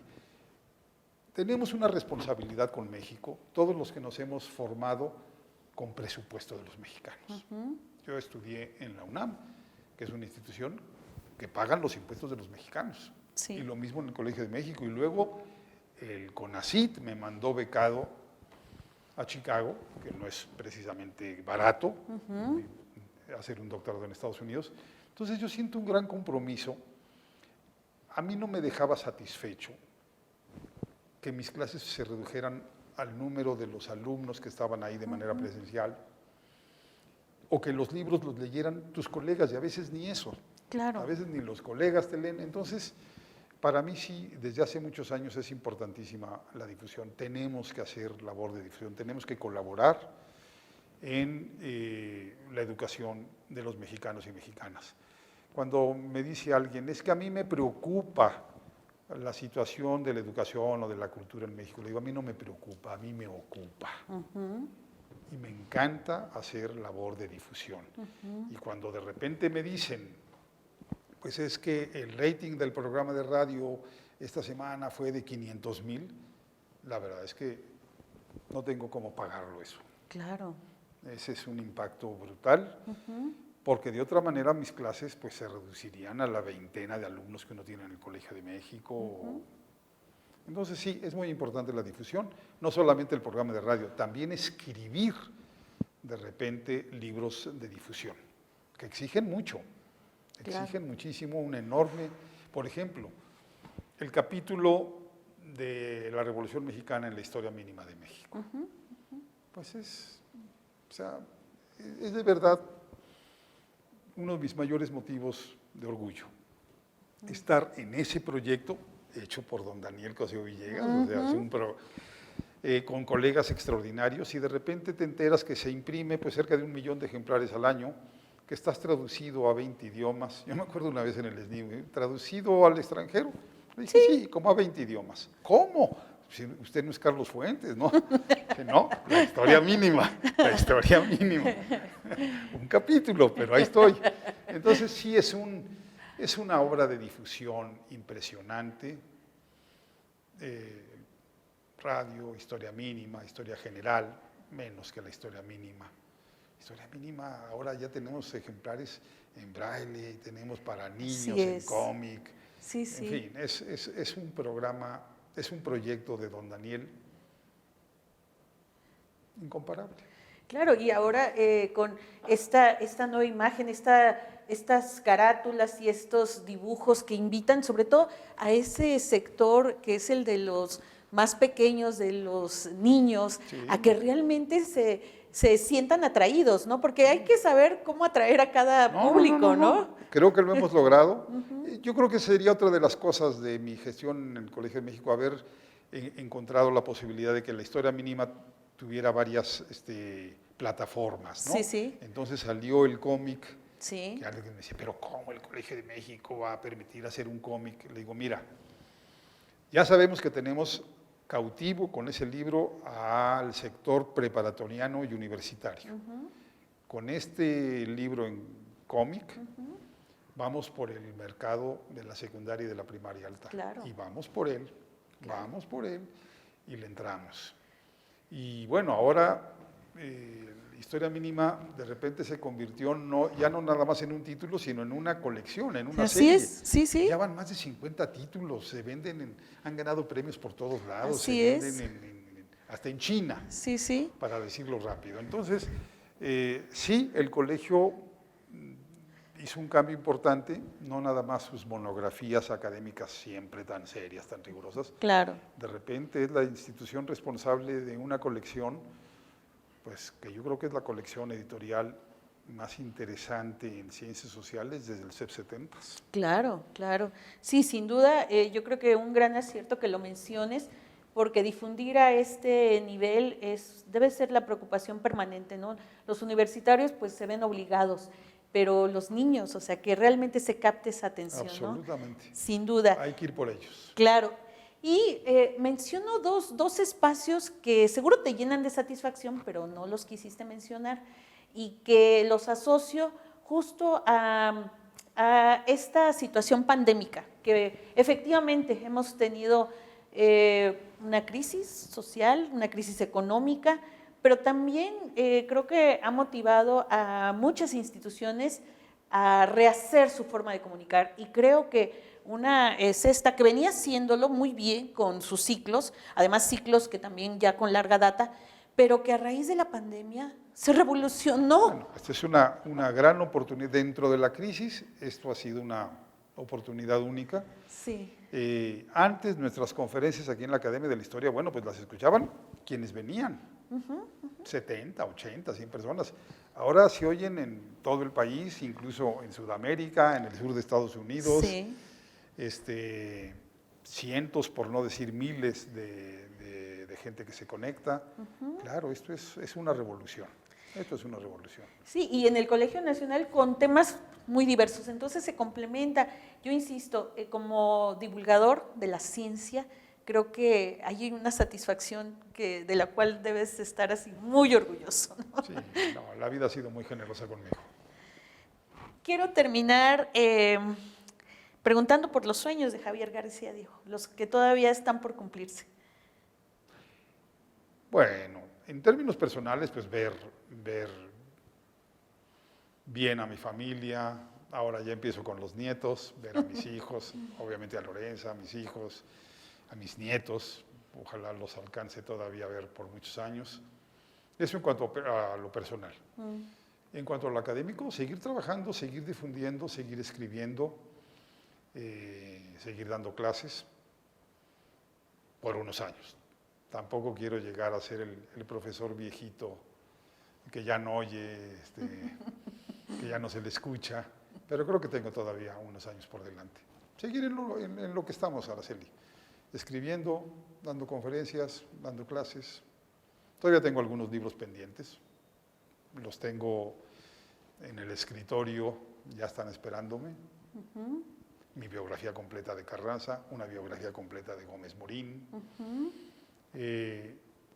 Nunca publiqué la tesis de los contras, hay que sacarla. En fin, poco a poco van a ir saliendo todas estas cosas. Este año saldrá ya pronto un libro sobre ensayos, diferentes ensayos sobre Vasconcelos, el centenario de la SEP, en fin. No parar, no detenerse, seguir adelante hasta que lleguen las nuevas generaciones a reemplazarlos.